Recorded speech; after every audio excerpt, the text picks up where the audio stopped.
Bismillahirrahmanirrahim. Assalamualaikum warahmatullahi wabarakatuh. Sahabat muslim yang dirahmati oleh Allah, semoga kalian selalu diberikan kesehatan, ketenangan hati, dan limpahan keberkahan. Di video kali ini, kita akan membahas satu hal yang sangat dekat dengan kehidupan banyak dari kita, yaitu rumah tangga. Lebih tepatnya, kita akan membahas satu hal penting yang sering menjadi kunci kebahagiaan dalam rumah tangga, kemampuan untuk saling menerima. Namun sebelum kita lanjutkan pembahasan ini, mari kita sejenak menundukkan hati, bersama-sama memohon kepada Allah agar rumah tangga kita selalu dilimpahi berkah. Ya Allah, Zat yang Maha Penyayang, kami mohon kepadamu, jadikanlah rumah tangga kami tempat yang dipenuhi dengan ketenangan, cinta, dan rahmat. Tanamkan dalam hati kami rasa sabar, saling menerima, dan syukur atas pasangan yang Engkau titipkan. Jauhkan dari kami sifat egois, keras kepala, dan tidak menghargai satu sama lain. Jadikan kami, hamba-hambamu yang mampu menjaga amanah pernikahan ini sampai akhir hayat. Amin ya Rabbal Alamin. Sahabat sekalian, pernikahan bukan hanya tentang menyatukan dua insan, tapi menyatukan dua dunia, dua cara berpikir, dua latar belakang, dua keluarga besar, dan dua karakter yang pasti punya perbedaan. Perbedaan ini tidak bisa dihindari, tapi bukan berarti tidak bisa dihadapi. Justru dengan perbedaan itulah, rumah tangga bisa jadi tempat belajar, saling melengkapi, dan saling menyempurnakan. Mari kita bahas satu persatu 5 kunci penting dalam menjaga kebahagiaan rumah tangga berdasarkan nilai-nilai Islam. Pertama, menerima pasangan apa adanya adalah bentuk syukur.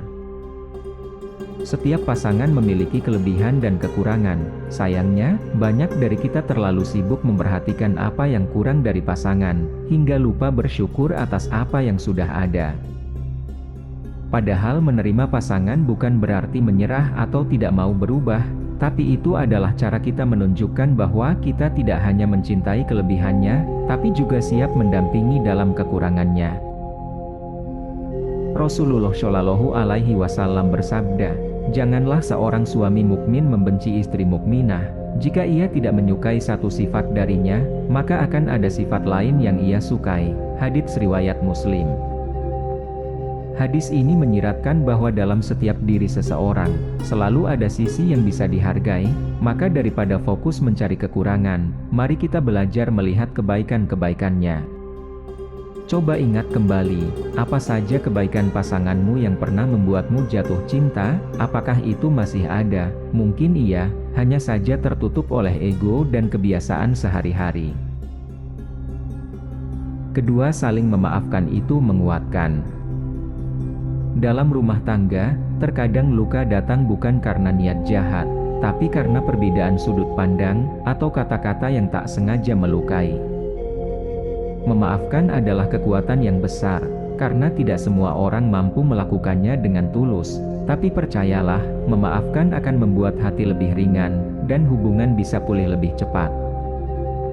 Lihatlah bagaimana Rasulullah Shallallahu Alaihi Wasallam memperlakukan keluarganya. Beliau tidak pernah membentak istrinya, bahkan ketika ada kesalahpahaman. Pernah satu kali, istri beliau Aisyah radhiyallahu anhu merasa cemburu hingga membanting wadah makanan. Tapi Nabi tidak marah besar, beliau malah tersenyum dan berkata, "Ibumu sedang cemburu." Itulah contoh nyata bagaimana kesabaran dan pengertian lebih menyelamatkan rumah tangga daripada amarah.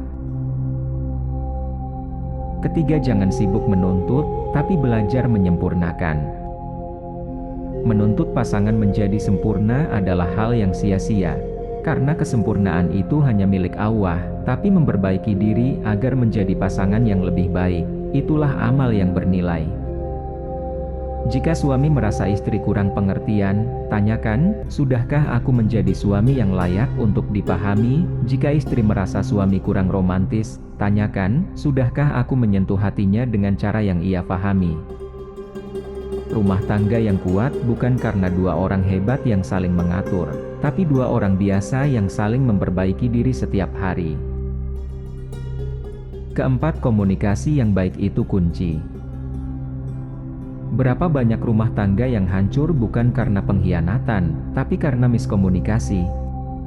Komunikasi dalam rumah tangga bukan hanya soal bicara, tapi soal bagaimana menyampaikan dengan hati yang bersih dan niat yang baik.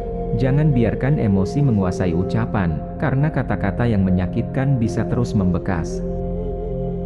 Rasulullah Shallallahu Alaihi Wasallam bersabda, "Barang siapa yang beriman kepada Allah dan hari akhir, hendaklah ia berkata yang baik atau diam." Hadits riwayat Bukhari dan Muslim.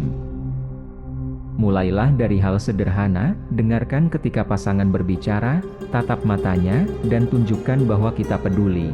Hindari menghakimi atau membanding-bandingkan, karena komunikasi yang baik bisa menyelesaikan masalah yang besar.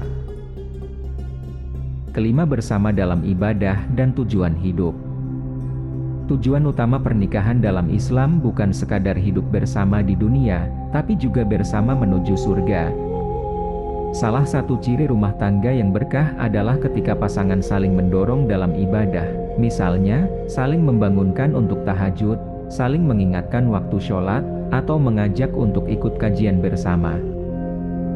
Dalam Al-Quran, Allah berfirman, "Dan di antara tanda-tanda kekuasaannya ialah Dia menciptakan untukmu pasangan-pasangan dari jenismu sendiri agar kamu merasa tentram kepadanya, dan dijadikannya di antaramu rasa kasih dan sayang." Al-Quran Surat Ar-Rum ayat 21.